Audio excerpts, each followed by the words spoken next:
It's time for your fan weather forecast. Right now, 70 degrees and cloudy in Milwaukee. Temperatures rising into the 80s as the afternoon moves along. A slight chance of rain later today. Fan weather forecast brought to you by Milwaukee Area Napa Auto Care Association.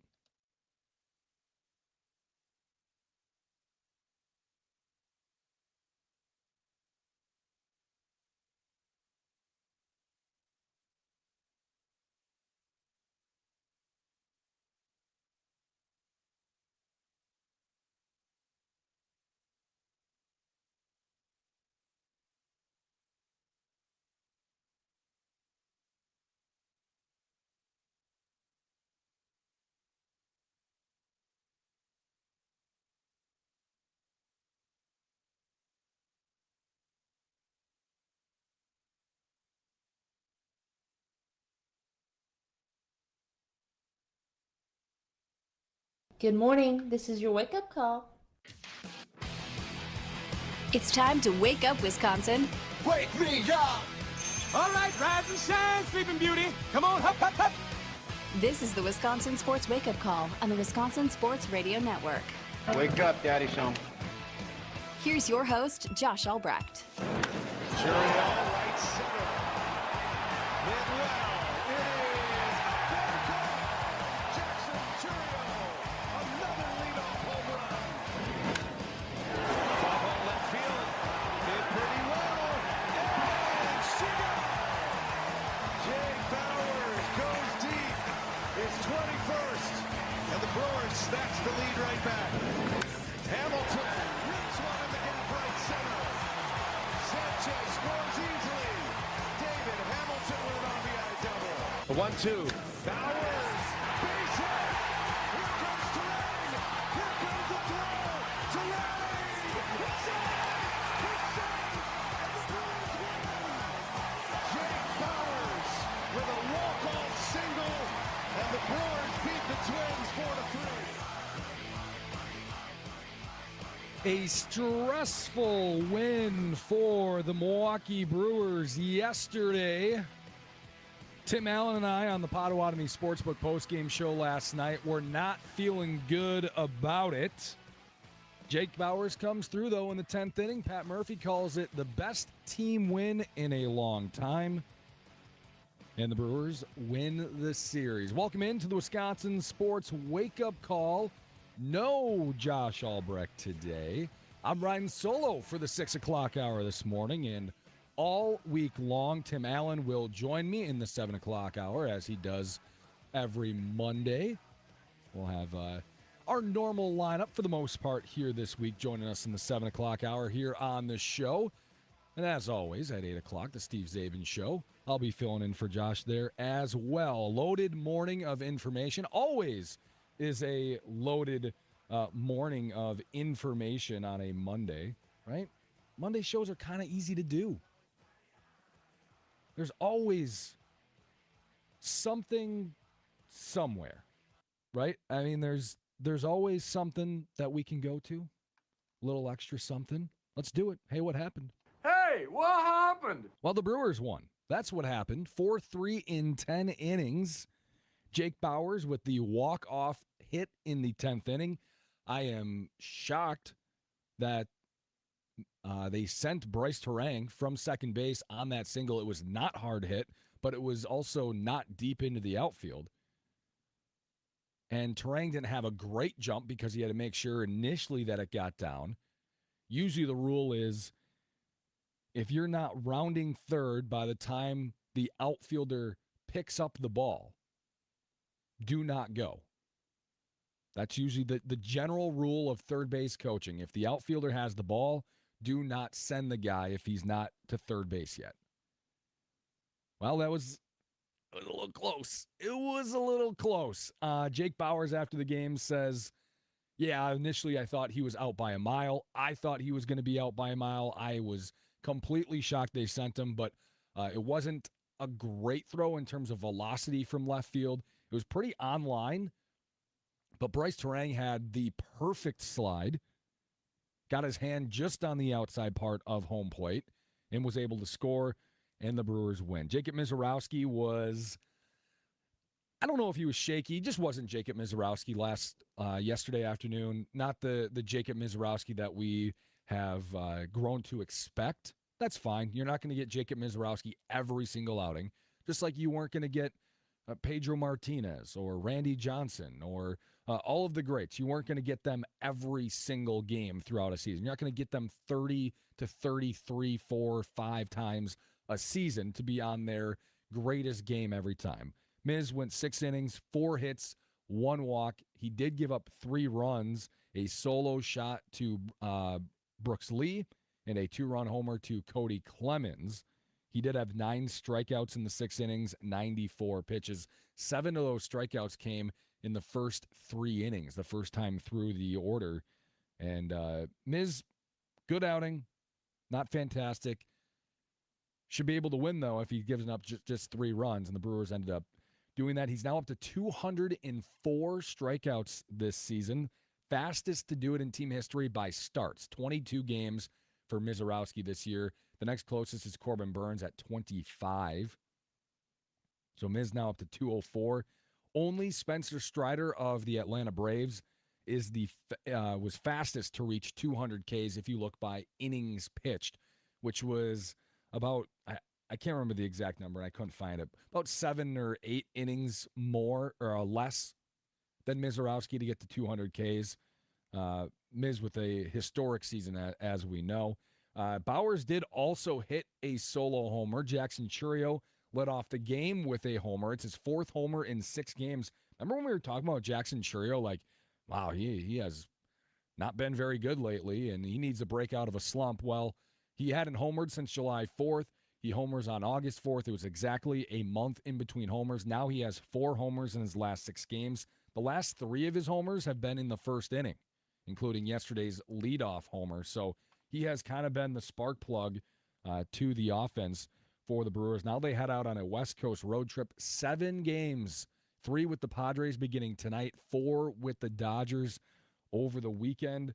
Want to hear your thoughts on what you're okay with on this 7-game West Coast road trip. 4-3, is that good? 3-4, are you okay going 3-4 against the Padres and Dodgers West Coast? Are you a little more strict? Are you hoping 5-2 somehow? What are you hoping for on this West Coast road trip? 414-677-1250, the Nicolay Law Talk and text line. The Brewers with the Padres tonight, and late night, 8:40 first pitch tonight. So do my best to stay up for as long as I can. All right. Hey, what happened? The Packers had family night on Friday. We talked a little bit about that going into family night on Friday. It was not a good practice. Not a good practice. Matt LaFleur was not happy. It did not sound like, or it sounded like guys just I don't know, for whatever reason, didn't play or didn't practice up to their abilities. And a big reason or a big part of that were penalties. They apparently ran over 100 plays, and there were over 20 penalties in the practice. 20% of your plays have a penalty. Here's Matt LaFleur talking about that sloppy practice at Lambeau Field. There's a lot of penalties. I think we counted like 20, which when you're talking about 100 plays, now a couple of them occurred on special teams. I think we had 4 on special teams. The ones that are most concerning to me are like the pre-snap penalties. I mean, we had a couple offsides. We had like 7 false starts. So that needs to get cleaned up. But I am happy and pleased that our guys had to go through, and you got to fight through fatigue. And so it's only a bad practice if you don't learn from it. And our guys got to learn from it, and we got to clean that up before our first preseason game. All right, you got to learn from it. But I would contend that Matt LaFleur teams have had poor penalties in big spots for years now. So at some point, it's got to be learned. But if some of these guys are never learning it, right? It's been a few years. They're not ever the most penalized team in the sport, but it seems like they have penalties at the biggest moments. So that has to be solved. So you can go up there and say, hey, let's get rid of these penalties. It's good to go through it. You know, you experience now. You can learn from that. Well, you got to learn from it. And history says that they have not yet. So I guess we'll see this season if Matt LaFleur has figured out something different, if his coaching staff has figured out something different. Maybe these players have figured out something different to reduce some of those penalties. There were a handful of injuries to note from family night. A couple guys who just didn't really participate as much due to just nagging injuries. Matthew Golden was one of them. I think Jaden Reed was another. Javon Bullard left the family night practice a little bit early. So we'll monitor. We'll monitor the situation. Any updates, of course, we'll pass them along. But the Packers have a game this week, just a few days away. The Packers are playing in Pittsburgh. Thursday night, they are playing the Steelers, 6 o'clock on August 13th. That is on Thursday. The Packers are playing a game. We already have a game completed, the Hall of Fame game, but the Packers play a game on Thursday. So not a lot of time to fix those penalties. I guess we'll see very quickly what those penalties might look like in a game setting. All right. Hey, what happened? Hey, what happened? A little other Brewers, I guess, adjacent news, minor league news. Blake Burke has been promoted from AA Biloxi to AAA Nashville. Blake Burke, first baseman, 30 home runs this season, 88 RBIs, and a 285 batting average. He has been fantastic. Blake Burke was on Steve Sparky Pfeiffer's untouchable list when talking about a Tarek Skubal trade. He wants Blake Burke to be on this major league team sooner rather than later. He likes the power there. He'd rather have the home runs. Doesn't care as much about the strikeouts, but Blake Burke isn't striking out as much as some of these other power hitters in the minor leagues. 285 average is really, really solid. The outside chance that Blake Burke could get to 40 homers this year, he's got about a month and a half to do so in AAA. Not a lot of games, but he could. He could get to 40 homers. Andrew Fisher homered yesterday as well. He is probably going to get to 40 homers. I know it's a crazy thing to say, but he's on pace to hit 40 this year across the multiple minor league systems. So Blake Burke going to AAA. We'll see what kind of mirroring effect, I guess, that has on someone like Luke Adams, who is kind of in that role right now. Does he get called up to the major league team? I really doubt that. I guess they'll just kind of try to find space in AAA for Blake Burke and just say, hey, you're going to play here. And Luke Adams, I don't know how they're going to do their shape-shifting of the roster, but that could mean that somebody is called up to the big league team, a hitter coming up here in the next day or two or three. I guess we'll have to wait and see. But for now, Blake Burke to AAA. Again, 285 average with 30 homers and 88 RBIs in AA Biloxi this season. Hey, what happened? The NFL Hall of Fame induction ceremony happened this weekend. Drew Brees, Larry Fitzgerald, Adam Vinatieri, Roger Craig, all inducted into the Hall of Fame over the weekend. I got to ask, is this the most likable Hall of Fame class ever? I didn't go through every Hall of Fame class. I'll be honest. I didn't go through and break down all of the different players or coaches or commentators to make the Hall of Fame on any given year. But just on vibes and just name recognition, if you're going down the list, again, Drew Brees, Larry Fitzgerald, Adam Vinatieri, and Roger Craig. That's a really, really likable Hall of Fame group. Drew Brees, I think just a likable dude. He took New Orleans by storm when storm hit New Orleans, if you will, and embraced that city I think I don't know who hates Drew Brees. People who hate Drew Brees, maybe Colts fans. I don't know. Maybe people hate Drew Brees more than I think. Larry Fitzgerald, he's like the ultimate likable wide receiver of all time. Dude stayed in Arizona all 17 years of his career. Never dropped passes. More tackles than drop passes in his career.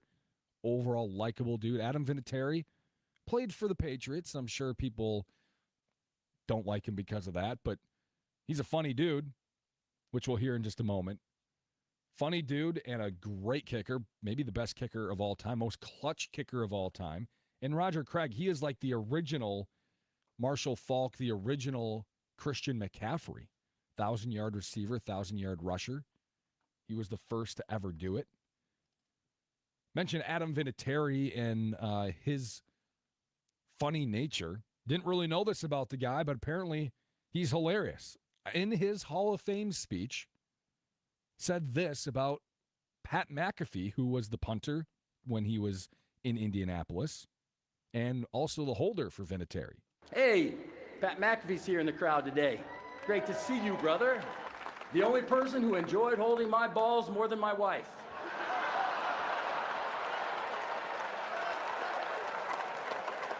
She held for me in the off season when everyone else was gone.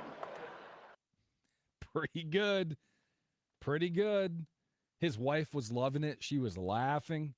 Very good joke. He didn't stop, though.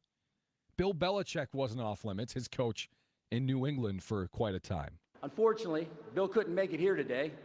There's a lot going on at UNC right now. He may be on a recruiting trip right now looking for the next Lawrence Taylor. I thought it was because training camp had already started. But in truth, it's because he's judging his girlfriend's cheerleading competition. Not even the goat of coaching is safe from Adam Vinatieri's Hall of Fame speech and a little bit of a jab. Great job. Kudos to Adam Vinatieri for not pulling punches on Belichick. He did say that Belichick is the greatest coach of all time, and he did honor Bill Belichick in terms of his commitment to the team and how he strengthened everybody's ability on the field. But, of course, he had to get that jab in there. Come on. Great jab. Great jab. Hey, what happened? Tyler Hero was at a basketball camp, his basketball camp, and he was asked about the Bucks heading into the season and his attitude heading into a season that maybe doesn't have as high of expectations. I probably have the biggest chip on my shoulder I've had in my career coming to Milwaukee. We've been through a lot, and I think just being able to come here with a new slate, brand new, team, brand new organization, brand new coaching staff, like I've said before. We all have chips on our shoulder. Coach Jenkins himself has a chip on his shoulder. The guys who came in and traded with me, it's not just about me. I think everyone on the team has a chip. Obviously, there's going to be people who probably don't think we're going to win many games, but that's the opposite of what we're thinking. We want to win as many games as possible and really set a culture from day one. Tell you what, I'm not a hero guy. I never really have been a hero guy. It has some to do with the Wisconsin thing, but very, very little. I've just never liked the guy. That's fine. Maybe he'll win me over here in Milwaukee. He's doing his best to win people over. He's doing his best. He's all in. Everything he has said this offseason is exactly what you want to hear from a guy that has come over in a trade and maybe doesn't necessarily want to be here. Maybe he does want to be here. Maybe he doesn't. I don't know. We don't know because he's done a good job of saying everything that he's supposed to do. I guess we'll see how believable it is once the season begins and the attitude there if it continues. But for now, good on Tyler Hero for what he has been able to put out there into the internet, into our fans' brains, into the ears. So far, so good for Tyler Hero. If he's this bought in, he should be very motivated. He should be able to put up 23 to 25 points a game on this team that doesn't really have an elite scorer. Maybe he's the guy that maybe tries to take that next step into 25-point-per-game territory. Maybe he's the guy that takes over as the leader, maybe a little unexpected as a leader on this team coming in. Maybe they win more games than we think. Maybe they win more than 27 games. Maybe they win 37 and are kind of in contention for a play-in spot. I don't know. I guess we'll see. The East is going to be really tough this year. There's probably 10 contenders for 10 spots, maybe 11 or 12 contenders for 12 spots, and the Bucks probably aren't one of them. So it's going to be a tough Eastern Conference, but so far so good this offseason, it seems, and Tyler Hero seems pretty bought into this team, this organization, and being back in Milwaukee, which is a great, great sign. All right, this is the Wisconsin wake-up call. Aaron Morris in for Josh Albrecht, riding solo here in the 6 o'clock hour. Tim Allen will join me at 7 o'clock. You can join on the Nicolay Talk and text line, 414-677-1250. If you're listening on the radio, you can watch Wisconsin Sports Wake-Up Call on the Growth Law video stream on YouTube, Twitter, X, and on Facebook at WI Sports Radio. Injured, Growth gets it. Thanks for being with us this morning. Stay with us. We'll be right back here on the Wisconsin Sports Wake-Up Call.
Baseball coverage on the Wisconsin Sports Radio Network is presented by Xfinity. Score the most reliable Wi-Fi. One price, 5 years, guaranteed. Xfinity, imagine that. Welcome back into the Wisconsin Sports Wake-Up Call. No Josh Albrecht today. No Josh Albrecht all week long. He's enjoying himself on a little bit of a vacation out west.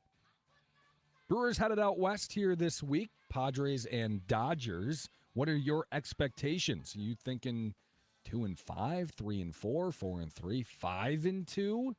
Are you that comfortable against those two teams? Nikolai Law talking text line 414-677-1250. And I want to know how you slept. How did you sleep last night? How'd you sleep this weekend? Rich in Wausau, he might have been sleeping a little iffy. He's waking up. He wants to know about Badger football, which, hey, fair. We're just a few weeks away. Rich says, always enjoy your show. Excellent insight. Thank you. Not many people would agree, I don't think. My question, what can be expected as a positive from the Badgers versus Irish game, Notre Dame, at Lambeau? Obviously a win, but can a close loss to the Irish set a positive tone, both coaching and fan base? Well, Rich, great question. I think a lot of fans are expecting blowout.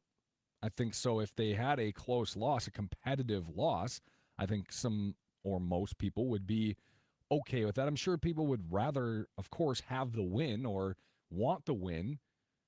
But Notre Dame's a good team, and Wisconsin was not last year.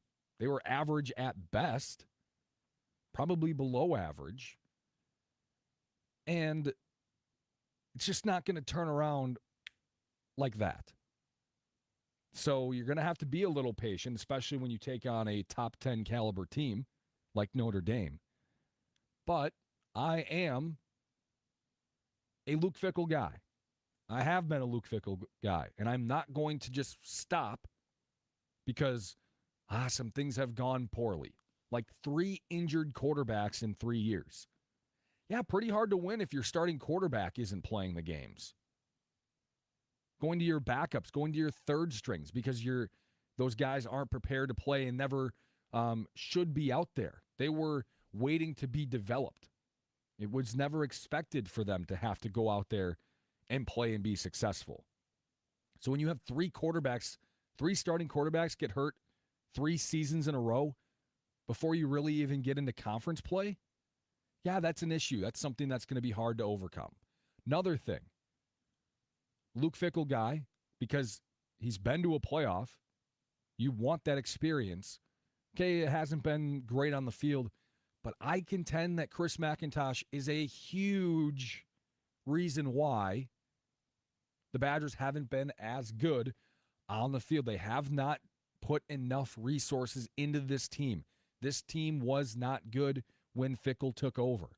It was not good when Jim Leonard was the interim coach. There wasn't enough talent on the team, and they didn't do enough to supplement the rest of the roster with talent when you are going into that next season, that first year with Luke Fickell. So now, Chris McIntosh is gone. They are apparently putting more money into this team. Maybe Luke Fickell has learned some things himself because he is not exempt of blame. So hopefully this season is a step up. I personally think that this team could win 8 games. Now, I am also including a bowl game into that. But I think they could reach an 8-win mark. Maybe they go 7-5 in the regular season, win that bowl game. Maybe they go 8-4 in the regular season and lose a bowl game or win the bowl game and get to 9 wins. Is it because I'm totally confident in this team in terms of, oh yeah, this is a really good football team and they're going to win 8 games? No, not necessarily. I do think they will be better than last year. I think they underperformed last year. I think they were a little better. You saw that at the end of the year. But the main reason why I think they can get to 8 wins is because of that crazy easy schedule. You get rid of Notre Dame in week 1. You get Western Illinois, Eastern Michigan, directional schools that you will beat. Penn State, might be the most difficult Big Ten team you face on your schedule, and Penn State has a new coach, and they were really bad last year. Then Michigan State. Michigan State's been bad for years. You can beat them. UCLA, we'll see. Nico Iamaleava, good quarterback. They also are really turning over a new leaf with new coaching staff. Not that scary of a team. USC, good team. Lincoln Riley probably have that team. Maybe they're the best team in the Big Ten that you faced this year. But you could beat them. You could beat USC. They're not invincible. Iowa, at Iowa, going to be tough. But if you can figure out how to just stop Iowa from running the ball, which has been a problem for Luke Fickell in his tenure, maybe you could beat them. I would doubt it, but you could. But then the end of the schedule is, I mean, you play the four worst teams in the Big Ten, other than maybe yourself. Rutgers, Maryland, Purdue, Minnesota. Rutgers, Maryland, Purdue are the bottom feeders. You should win all three of those. Minnesota at home, you should win that game. You should win that game against Minnesota this year. It's time to beat them. They should beat them. I think they will beat them. Black Friday game should be pumping. So that's 4 wins right there. Rutgers, Maryland, Purdue, and Minnesota. You add that into the directional schools, Illinois and Western Illinois and Eastern Michigan. That's 6 wins. Boom. Bowl game. You're telling me you're not going to win one of Penn State, Michigan State, UCLA, USC, Iowa? You're going to go 0-5 to start the Big Ten schedule? Maybe. But I'm not betting on it. I guarantee you wouldn't bet your money on that. You're going over to Potawatomi Sportsbook and you're putting a couple hundo on Wisconsin to lose 5 in a row to start Big Ten play? I wouldn't advise to do that. So, I guess long way of answering your question, Rich. I can see this. I could see them getting blown out against Notre Dame. I think it'll be more like a 2-touchdown game, 14, maybe to 17 points, where they look okay, not fantastic, but look like they can take the next step the rest of this season. That's what I would look for in the Lambeau Field game. Maybe they get a little feisty. Maybe they can hang around a little better than we think. Remember the LSU game years ago at Lambeau Field? I would doubt that happens, but I'm looking for a next step, something where you can say, where you just ignore maybe that it's Notre Dame and say, hey, look, positive result. Look at these good things that happened in terms of when they're going to be playing Michigan State, UCLA, Rutgers, Maryland, Purdue, Minnesota, that you can go and win those games. Bob in Minneapolis says, bowl games talk about a participation trophy. It's like choking in the playoffs and calling that winning. No. That's not what I'm saying at all. You're misunderstanding the words here, Bob. I'm not saying that a bowl game is something great and something honorable and something that we can cheer for in terms of like, wow, that was awesome. What a season. I don't care about the Duke's Mayo Bowl. But the point is they have now missed a bowl game 3 years in a row, 2 years in a row. It is the next step. It is the next step in progression towards making a college football playoff. You are lying to yourself if you think this team is playoff football worthy. You're lying to yourself. They're not that good. Now they are good enough to win 7 or 8 games, in my opinion. Maybe you don't believe so. Maybe you think 5 or 6. That's fine. There's a couple of games in there that are maybe a little iffy, but they should win 6 games at the very least. So bowl games, while they aren't fantastic and they aren't something that we can really cheer for as this great accomplishment, it is the next step for this team and for this school. They do have to get back to winning bowl games, to getting to bowl games.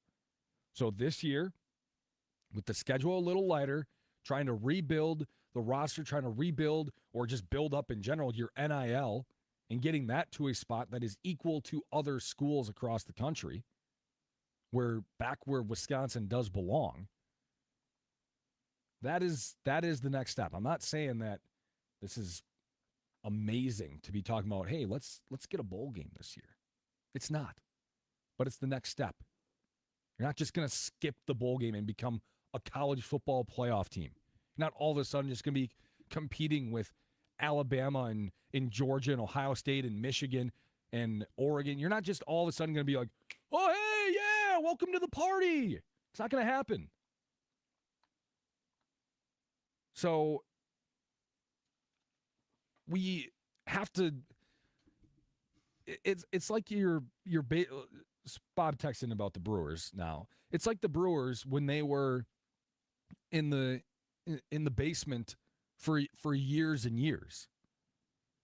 We weren't saying, oh man, the playoffs would suck. They got to win a World Series. That would be foolish. You would sound insane if you said that back before the Brewers made the playoffs and they had their 25-year playoff drought. 2002. Ah, man, if they don't win the World Series this year, this season's a bust. No, you would have been very happy to make the playoffs because it's the next step in the organization. Is the next step to creating an organization that was good year over year. So it's the same thing with the Badgers a little bit. All right, that was a little longer than I thought. How'd you sleep? 414-677-1250 is the Nicolay talk and text line. I don't want to spend too much time on this because I don't really care that much. I don't watch this sport. I consume it more so because it just happens to pop up, and it's a complete mess, and it's just drama, which I guess generates clicks. But the WNBA has the worst PR imaginable. This league, they talk themselves up like they are the greatest thing since sliced bread. And then they want more money, but then when they start getting more money, they don't like the way that the money is coming in. So then they take their cash cow and stomp her into the ground. And the league doesn't do anything about it. The officials don't do anything about it. You got people going on threads and saying white privilege, and we have white people hating. It's the worst PR imaginable for a sport that is trying to grow, had the chance to grow with this new crop of young players coming over from the college game. And Kathy Engelbert has no idea what she's doing as the commissioner. You would think the WNBA could capitalize on all of this, but they're not, and it's going to stay in the basement, probably where it belongs as a sport. I don't watch it. I don't know how people can watch it. Not a good product, and the off-the-court stuff is just bogus and annoying, and it's just drama. But I guess drama kills the days. One other thing, and how'd you sleep? I've been a little worried about the Rams here this offseason in terms of the Packers. Not that they're invincible or can't be beaten. They're not going to go undefeated, and the Packers could beat them for sure. The Packers are good enough to beat the Rams. And in fact, Matt LaFleur owns Sean McVay in his career, in their careers. He owns Sean McVay, which you would not believe it initially, but he owns Sean McVay. He dominates him. So it definitely, I'm not saying this is doom and gloom, season over, but the Rams are very, very, very, very good. They added 2 fantastic corners this offseason. One signed in free agency, one they traded for. F them picks. They're back to their motto. They still have Stafford, the MVP, along with his 2 wide receivers in Puka Nacua and Devontae Adams. They have great tight ends. Great. They have a good tight end room, a bunch of solid tight ends, good tight ends in that room that all do something different. Oh, yeah, and they added Myles Garrett. Maybe the greatest defender of this generation. Greatest defender since Lawrence Taylor, probably. Just broke the sacks record in single season. And by the way, one of the best defensive tackles ever is probably coming out of retirement to play for them in Aaron Donald, which should only make Myles Garrett's life easier. And vice versa, should make it a lot easier for Aaron Donald because he's no longer getting double-teamed on the interior. If you haven't been following, Aaron Donald has been rumored, reported that he's going to come back and play this year once Myles Garrett was traded for. It's been a really poorly held-in secret that the Rams would like him to play, that Donald wants to play. He was on a workout for the Rams last week.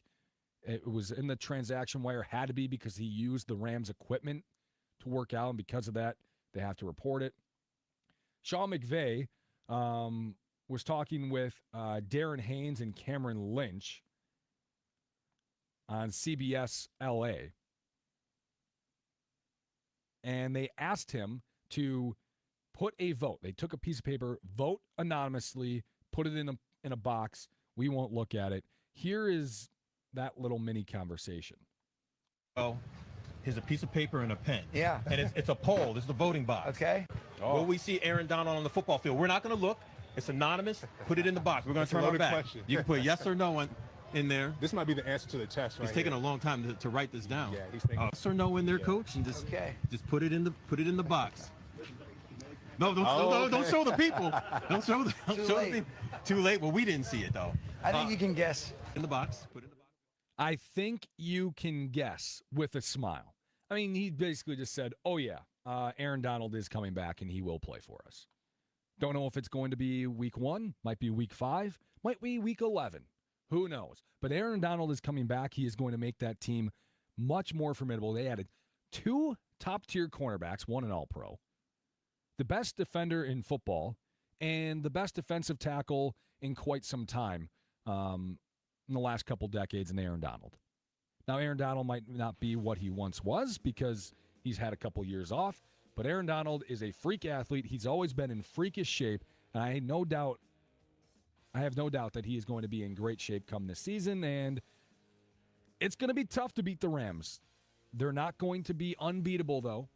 It's just going to be they had a fantastic offseason, and I wish the teams I rooted for did this more.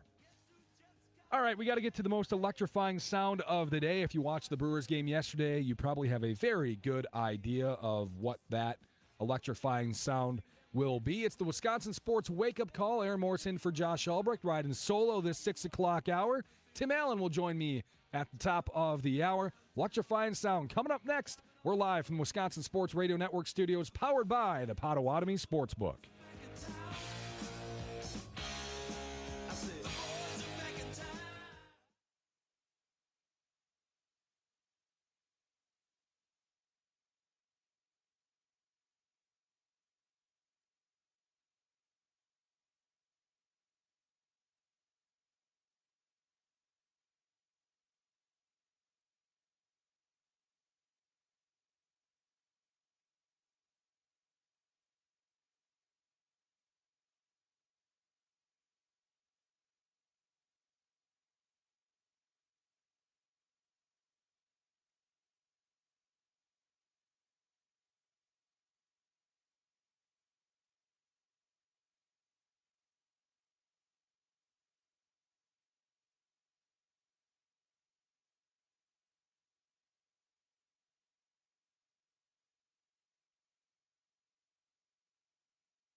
It's time for The most electrifying, sound of the day. the most electrifying. Brought to you by Best Electric.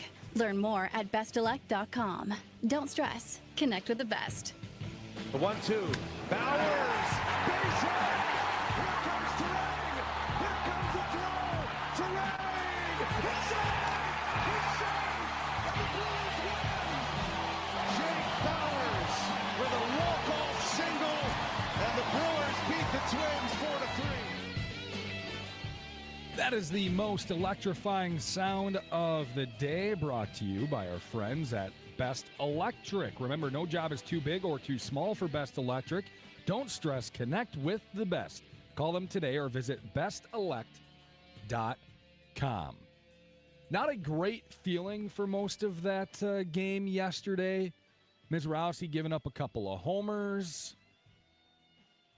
The offense leaving some guys on base. Aaron Ashby, Abner Uribe loading the bases.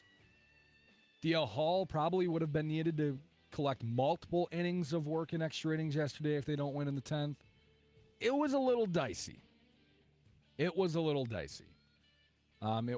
their best showing, that's for sure. Pat Murphy called it their best team win in a long time.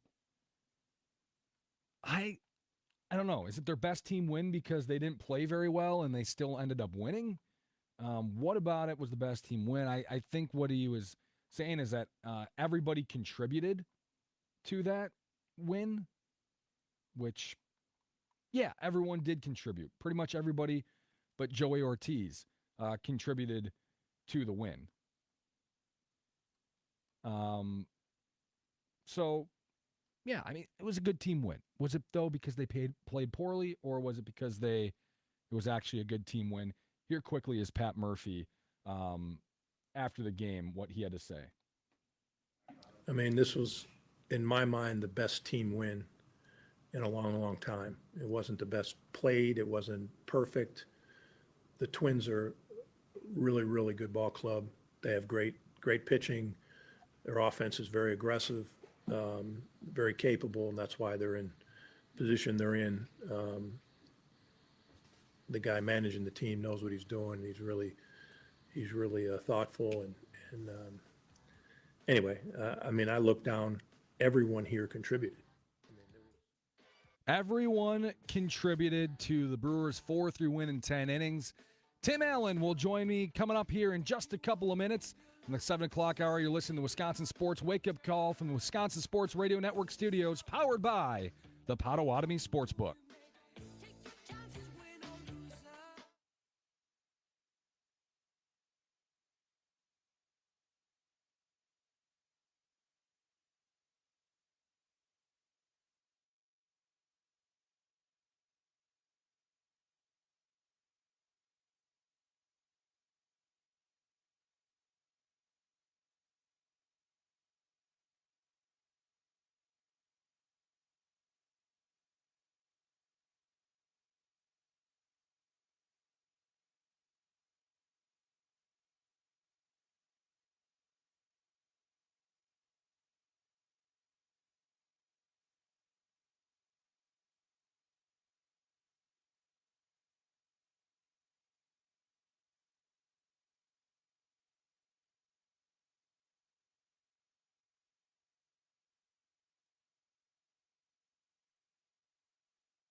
Good morning. This is your wake up call.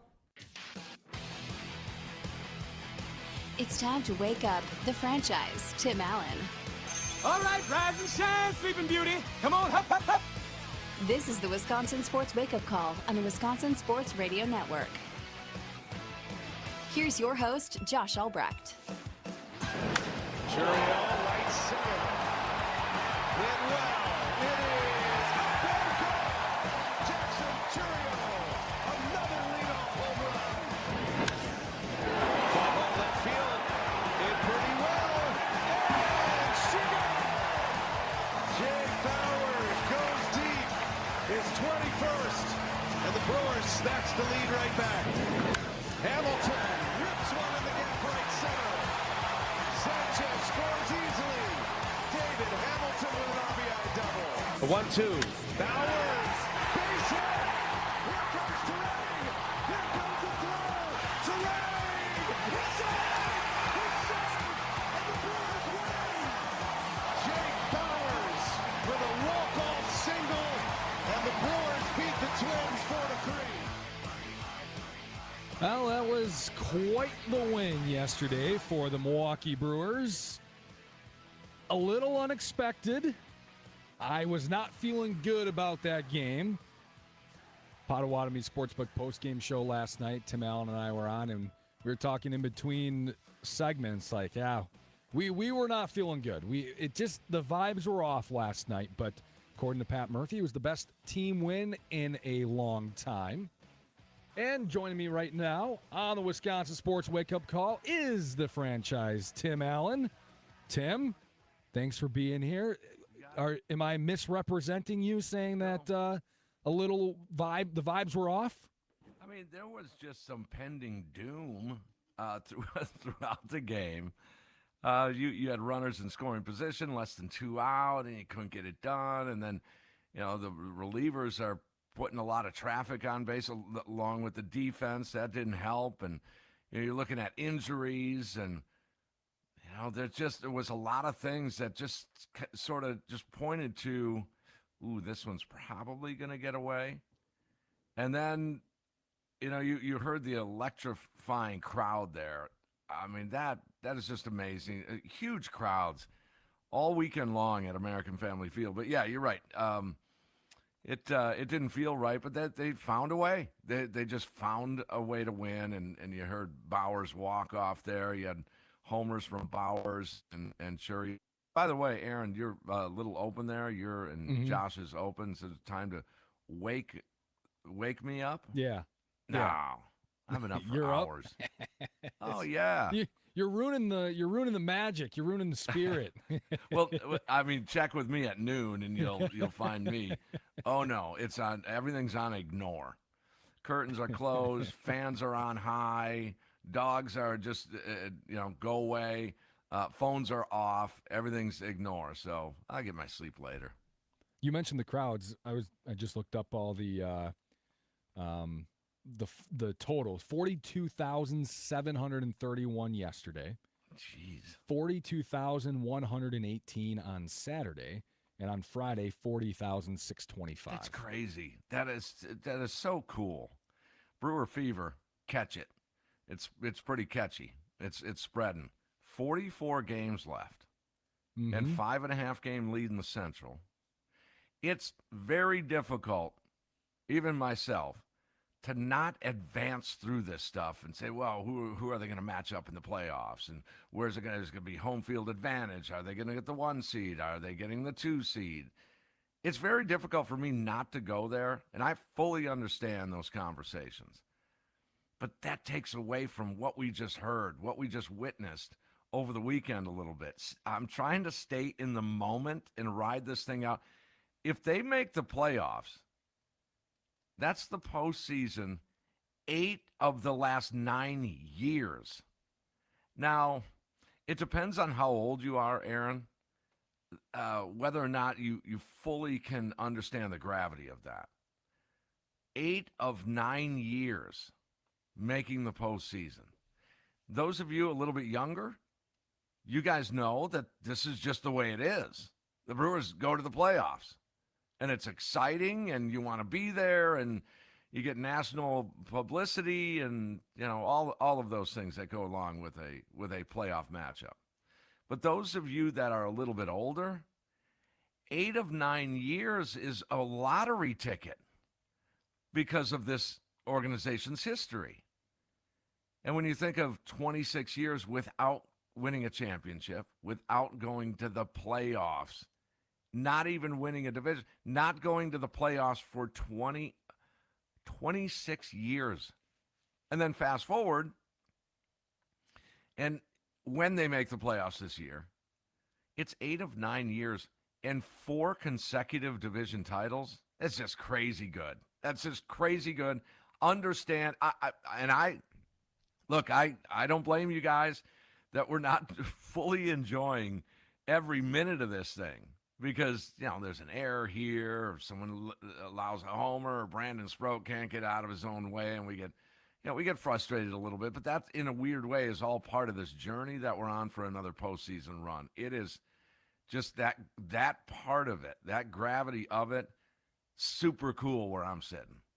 Oh, I was just thinking about you and saying it's hard not to look forward. It's hard to stay in the moment and watch win 75 or win 76, 77 here coming up.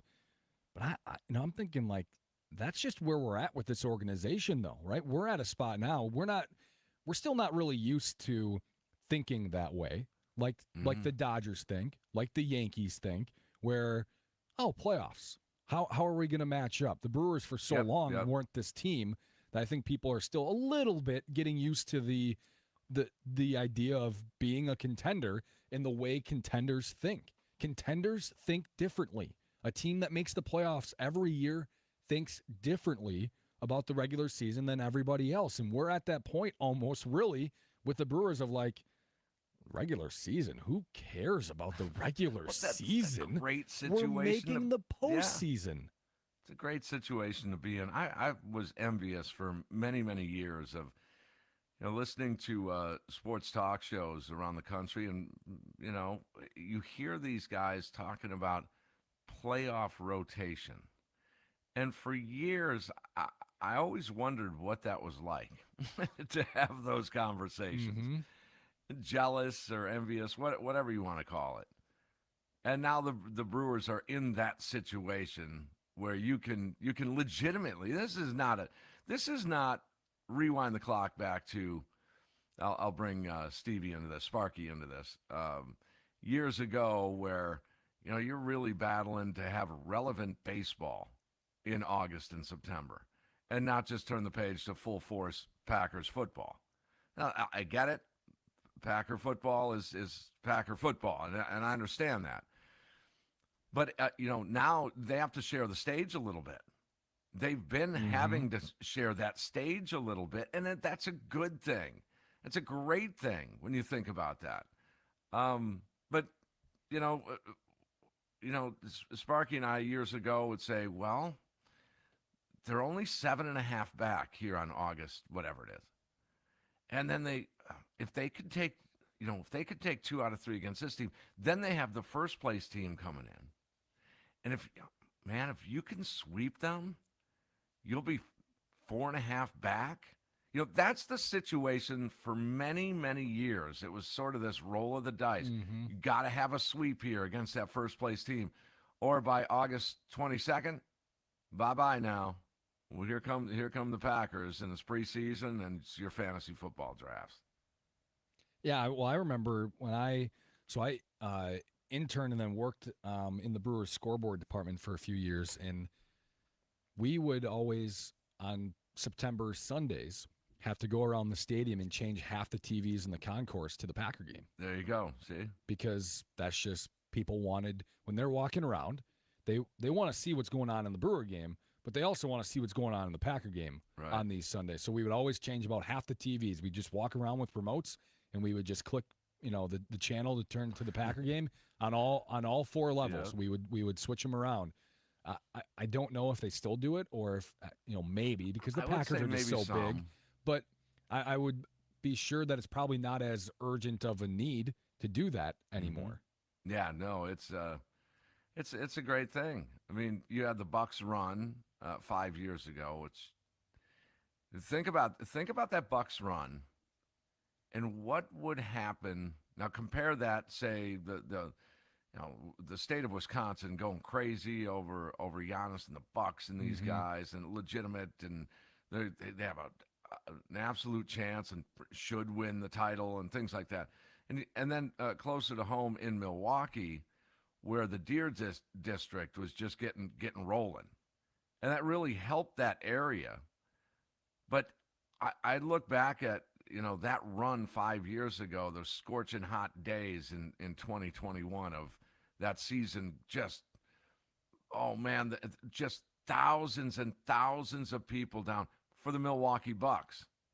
Now translate that, move that over to the Milwaukee Brewers if they were to appear in the World Series. Maybe not necessarily win it, and I'm not saying that's the goal, is just to get there. But let's just say they advance to how about that? When they advance to the World Series.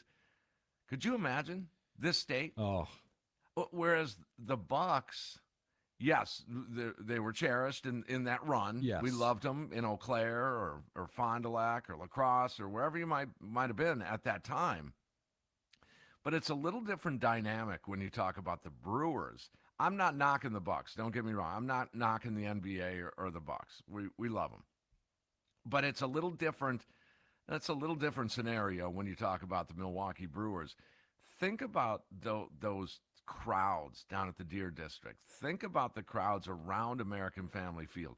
Think about the crowds at the local establishments in La Crosse or Fond du Lac or Wausau, wherever you may live.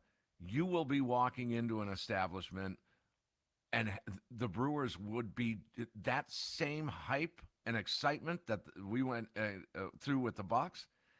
It would be times 10 with the Milwaukee Brewers. It would be must-see, planning your events around it. Work schedules would be changed. You would change any meetings.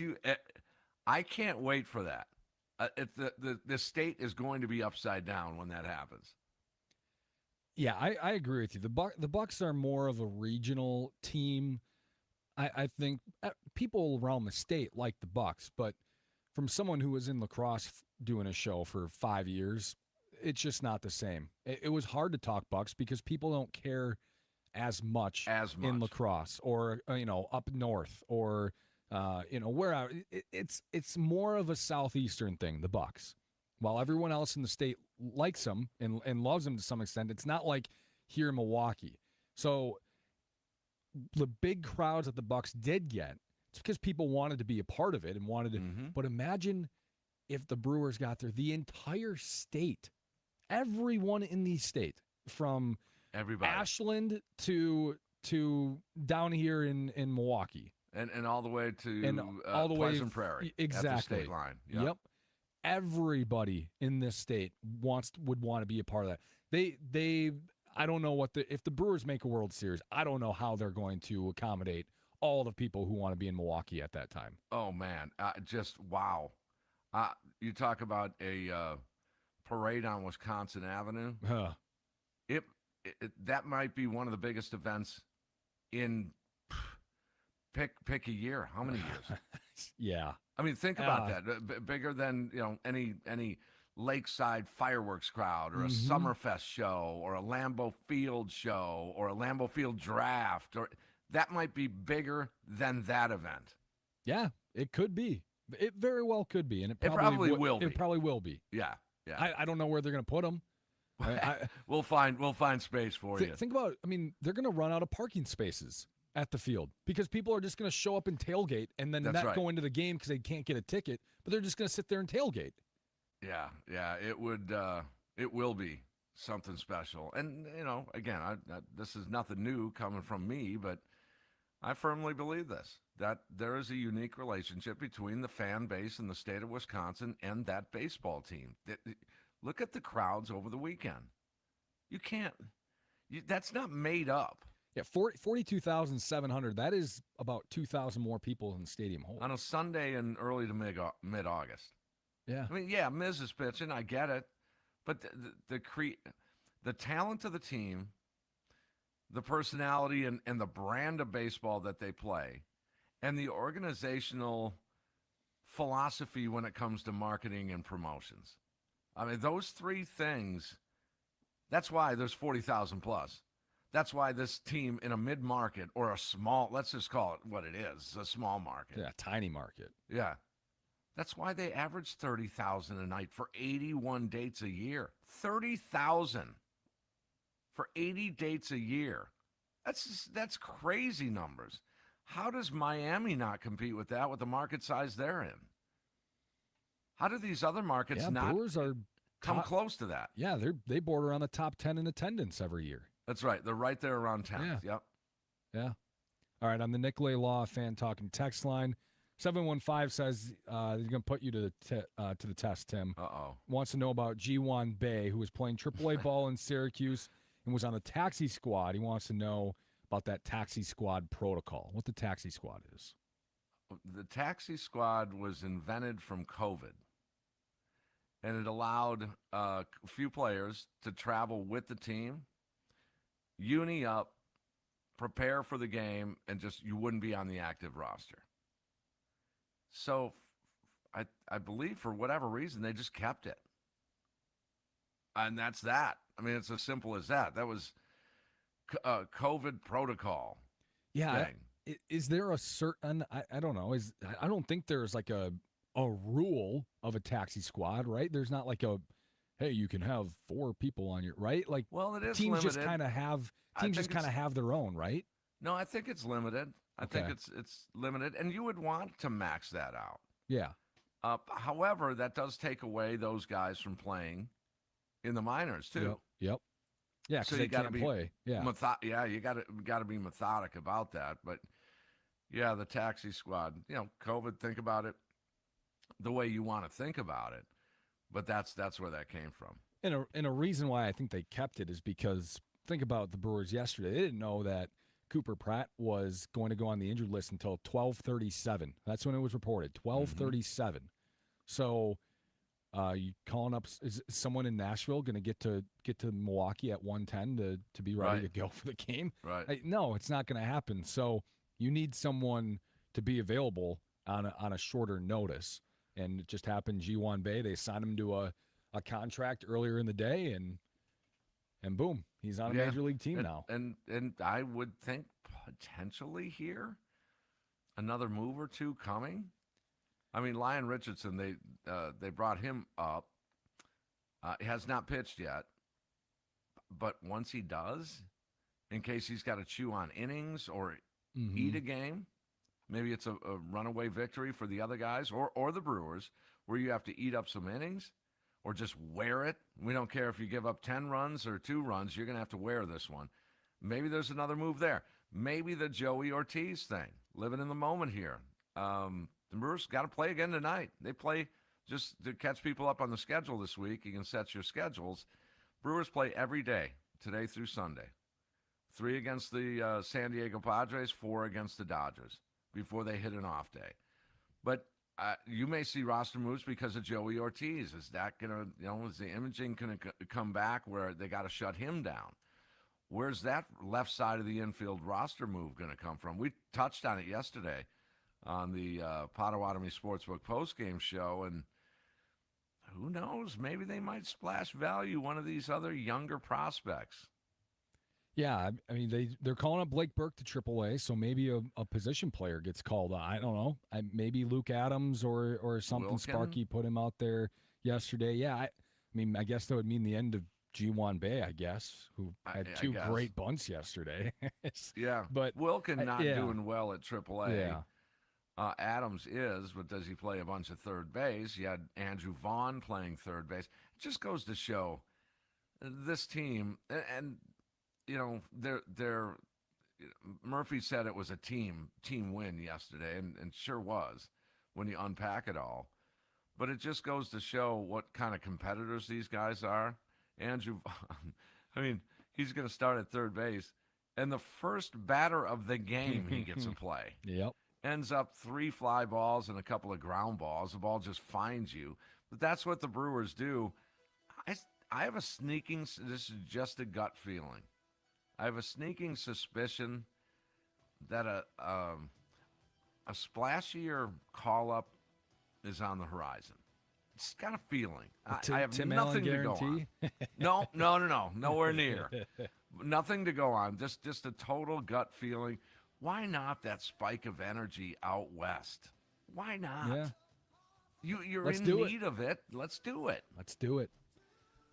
All right. The Wisconsin Sports Radio Network is proudly outfitted by Burghardt Sporting Goods, our official apparel partner. Outfit your team or company with custom apparel today at BSG1881.com. All right, fantasy football drafts are happening, I'm sure. It's going to be right around the corner. The NFL season is here. Packers play a game this week. We'll talk a little fantasy football and maybe a little expectation for this West Coast road trip coming up and the 49ers substation. All coming up on the Wisconsin Sports Wake-Up Call, live from the Wisconsin Sports Radio Network studios, powered by the Potawatomi Sportsbook.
Want to score free Wendy's Frosty Classics this summer when the Wisconsin Timber Rattlers, proud high A affiliate of the Milwaukee Brewers, record 10 strikeouts in a game. You can go to any Wisconsin Wendy's and get a free small Frosty Classic. Follow the Wisconsin Timber Rattlers on X or Instagram as they post after every game with 10 strikeouts. This offer is good for 24 hours following the game. Welcome into the Wisconsin Sports Wake-Up Call. Aaron Morris with you. Tim Allen joining me here in this 7 o'clock hour. Talking a little Brewers. We'll get to fantasy football here in just a moment. On the Nicolay Talking text line, 414 asks, are we at all concerned about the Miz giving up 3 homers over his last 2 starts, or would he chalk it up to Gary Sanchez calling the game instead of Contreras? I would say I'm not worried. This is going to happen. He throws hard. You hit the ball when someone throws hard, it's going to go out of the park. I do think he probably needs to make a small adjustment at times to throw a little bit of a wrinkle into 103. And if he's going to throw a 99-mile-per-hour four-seam fastball, just throw a 96, 97-mile-per-hour cutter instead. Yeah, that's right. And you're going to have some adjustments. Funny how we judge pitchers on different scales. And if this were Robert Gasser or Brandon Sproat, we'd be saying, yeah, Coleman Crow. I mean, throw anybody in there. 6 innings, 3 runs. That's a quality start. Mm-hmm. That keeps his team in the game, and they go on to win, and he's a big part of that. Yes. And then when Miz throws 6 innings, 3 runs, you're like, ooh, what's going on here? That is a beautiful thing. When you think about the different ways we look at these pitchers, and he's earned that. He's earned the higher, expectations of any performance out there. We just love seeing him out of the chute here.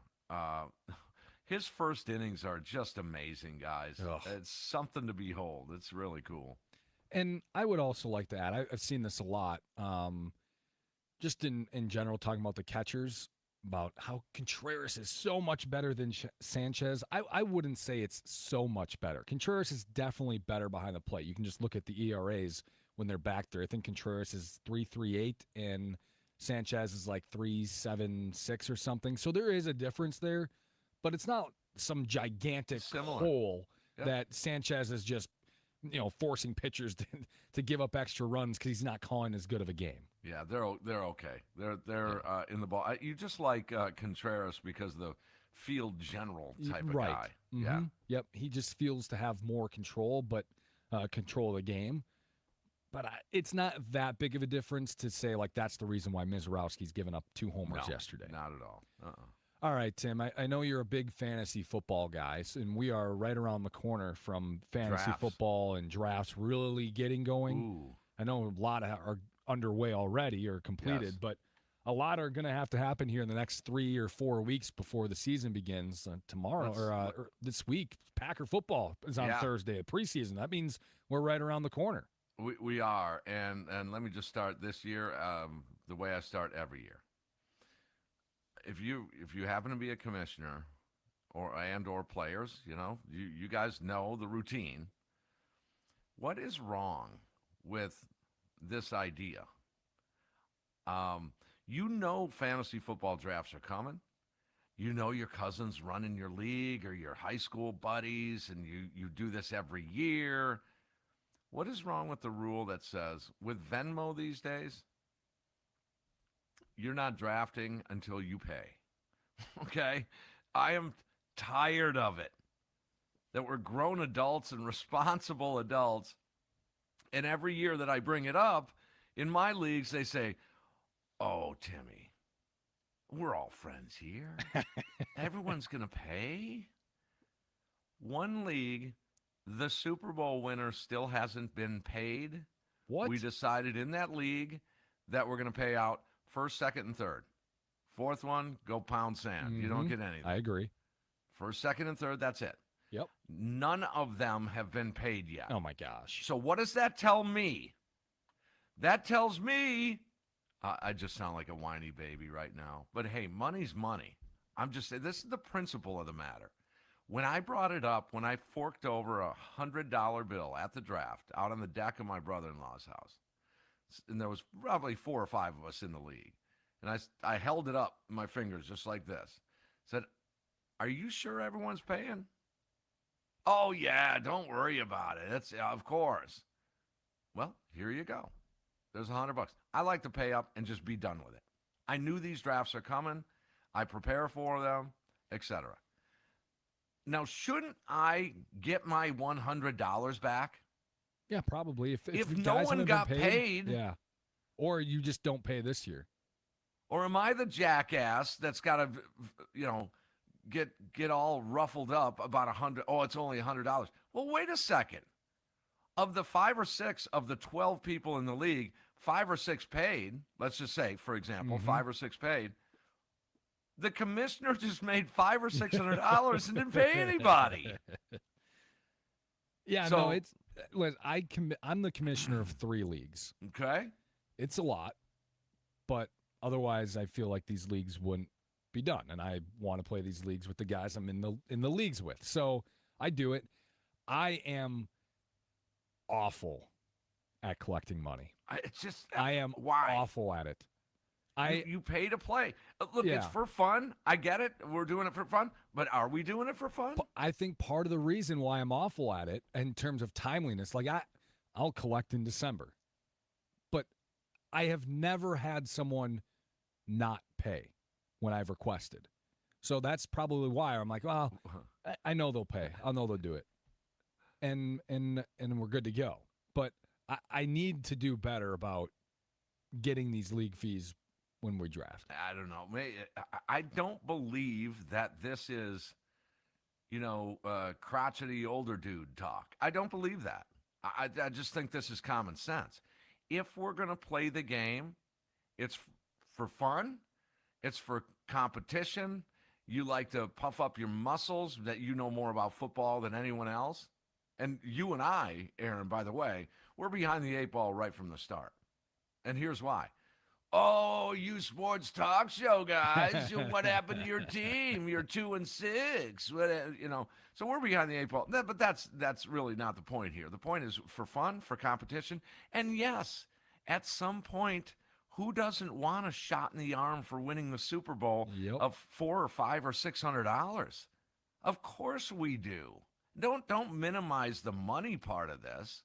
We're shooting for some cash here. I mean, I love making Super Bowls and winning Super Bowls in my fantasy. I'm in 6 consistently now every year, 6 leagues. I love a little shot in the arm on my way to Vegas for the Super Bowl in February. Hey, you got that money, man? I lost in the Super Bowl, but I get 4 1/4 coming to me. You got my cash. Who doesn't like that? So just a friendly customer service reminder to all fantasy football players and commissioners. Can we just pay before we draft? You had all year long to save up for this. Yeah, it makes a lot of sense. I'm just really bad at collecting. I agree with you 100% though. The one league I'm in, and it's what, $150 to get in. $150 to get in. It's $5 for every move. $5 any transaction. Pick up a free agent, $5. You make a trade with another guy, $5 for him, $5 for you. All goes in the trade split. 16 teams in this league.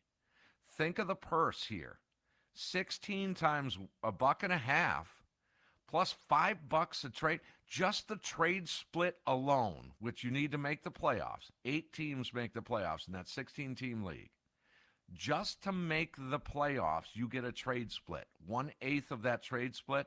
You want to know how much money it is? Just to make the playoffs, without even counting any playoff victories or advancing or winning your division. You get a spot, $75 or whatever it is. It's roughly $160 per player. You make your money back just from making the playoffs. Yeah, that's awesome. I mean, you're talking big money here. I'm fascinated by all the different leagues that there are out there, all the different ways to score or cool. nowadays you got these vampire leagues and these guillotine leagues. Have you ever played in a guillotine league? Oh, no, I did for the first first time I did it last year. Yeah. I ended up winning it, but it's awesome. It's so cool. Everyone, if people don't know, you put 17, 18 people into a league, one for each week of the season, and then every week the lowest score gets eliminated, and all their players go onto waivers, and then everyone has a certain amount of money that they can bid on for these players throughout the season. That got let loose. Yeah, right. it's awesome. Yep. I loved it. It was a lot of fun. And then you got these dynasty leagues, keeper leagues, the redrafts, like different scoring. You're talking about like $5 waiver payments. Like, There was years ago, Aaron. Now you lived in La Crosse for a while. There's a dude that contacted us. I want to say it was $1,000 to get in, and it was a 32-man league. Oh my goodness! And winner take all. Oh my gosh! And I was debating. We were really close. We got the invite. I think he's a lawyer. I'm certainly not going to give the name, but I believe he's a lawyer that does this every year. And I'm pretty sure he lives in La Crosse, but $32,000 to the winner. Yeah, I'm probably. I was going to split with Sparky one year. Well, you want to go 500 apiece? Yeah. We were debating it, and then it was like a little too rich. Yeah, yeah. I mean, if it paid down, if it paid, we chop the pot up a little bit better. If it paid down 4, 5, 6 slots with that kind of scratch, I probably would have done it. That's $1,000. Oof. That's a lot for trying to take first place out of 32. Yeah. You better get your quarterback early. Take second place, and that would be the worst. You better get your quarterback early. Yeah. Otherwise, you're stuck with Shadur Sanders or something, and could be. Yeah. My dad does a league that he's been doing for years with his friends. They do like yardage basically does not matter in his league. Like you got to get to 100 yards, 150 yards, 200 yards as a receiver or running back before you even get points for it. And then so touchdowns are king. Yeah, I'm in 3 of my 6 are TD only. These okay. Yeah. I mean, it's not true fantasy football, the TD only leagues, but they are a different animal. You get a guy that plunges in, he has 2 touchdowns and 8 total yards. I mean, that's a valuable player. The TD only is a different animal. Yeah, I would like to do it. I've pitched it to some friends before, and they're like, "No, why would we do that? Why would we want to do that?" Well, I don't know. It's something different. It's just something a little different. Some of my leagues down in Kenosha, they're TD onlys, and none of them have ever played this standard scoring, this cumulative standard scoring which is today's fantasy football. And they just think that TD only is just the way to play fantasy football, and I'm not going to try and tell them otherwise. Just at least do this. If you've been in those leagues only, the TD only leagues, and you've never tried just your standard league, whether it was on ESPN or whatever the CBS or Yahoo or whatever platform, try one. I think you'll like it. I do. On the Talking Text line, 920 says, I still haven't gotten paid yet either. Blank pissed. Exactly.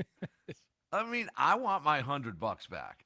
That's the bottom line. If that dude is not going to pay out the winners, then why wouldn't I want my money back? Yeah. Right? And I'm not going to lose sleep over $100. But still, why does he make? Hey, $100 is $100. That's another league I can get into. Exactly. Yeah, that one's not good. If you're a commissioner and you're not getting your payouts out, especially by now, I mean, it should be done by the time that the draft happened, the NFL draft happens for sure, and that's too late even at that point. We have a treasurer in our big league, I call it. Within 2 weeks, that's the rule. Yep. 2 weeks of the Super Bowl final, because in that league, we go all the way to the Super Bowl. The actual NFL Super Bowl is our Super Bowl. And so it's one-on-one draft between the two players of only those two teams in the dance. And so 2 weeks after that, zeros on the clock, starts our new league year. So you can now start making trades and the whole deal. It's a 5-keeper league. And 2 weeks, as the treasurer, we put the rules committee and the rules meeting in July every year. But yeah, pay out and pay to play. Yeah, if you're a commissioner and you haven't paid, here's the deal.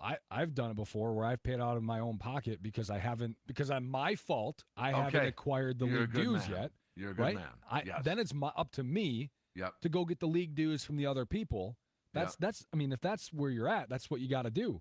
People are waiting for their money. People are waiting for their money they've won. You're a commissioner. Now, I've said this for many, many years, and surprisingly, players disagreed with me on this, and that was, I believe the commissioner of any league I'm in or any league out there, I think their league fee should be free. I do. Okay. Because you got to deal with the nonsense. You got to set up the league. You got to clear these issues that come up every year. You got to deal with people trying to sell out for a value meal or something. Yeah. With their buddy. Hey, listen, like I said, I commissioned 3 leagues. I'd be cool with it. Commissioners should be free for dealing with us knuckleheads. All right, you sticking with me for a few minutes here after the break? All right. Sure. Tim Allen will stick with us. It's the Wisconsin Sports Wake Up Call live from the Wisconsin Sports Radio Network studios, powered by the Potawatomi Sportsbook.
Welcome back into the Wisconsin Sports Wake Up Call. Day 5 of the Wisconsin State Fair is today, and our friends from By the Yard are giving away a $2,000 in-store credit towards your purchase of 4 custom Adirondack chairs and 2 side tables. To register to win, simply stop by the Wisconsin Sports Radio Network booth right outside the Wisconsin State Fair Expo Center and scan the QR code, plus free fans while supplies last. Tim Allen, yeah? I'll be there, Wednesday this week? And then Thursday, I'll be there as well on Thursday, not for the radio show, but my band is playing at 1 o'clock on Thursday. Wednesday, I'll be back here in the studio, I think, for the post-game show with you and Sparky out there. 6-ish. Yeah. 'Cause that's a 3 o'clock start on Wednesday. And then, looking forward to jamming out at the State Fair. It looks like the weather's going to be pretty nice on Thursday, so looking forward to that. Awesome. All right, Tim, have you seen this electrical substation thing in San Francisco or the 49ers practice? Yes, and it scares me. The first thing I thought of was spending 40 years about a baseball throw away from a monster radio transmitter. That's the first thing I thought of when this story, the substation thing, sort of connected to health or not connected, if you will. I just wonder if that's affecting my brain at all. That that's a powerful transmitter for radio stations. I don't even like going in the transmitter buildings or the sheds or the shacks, as they call them.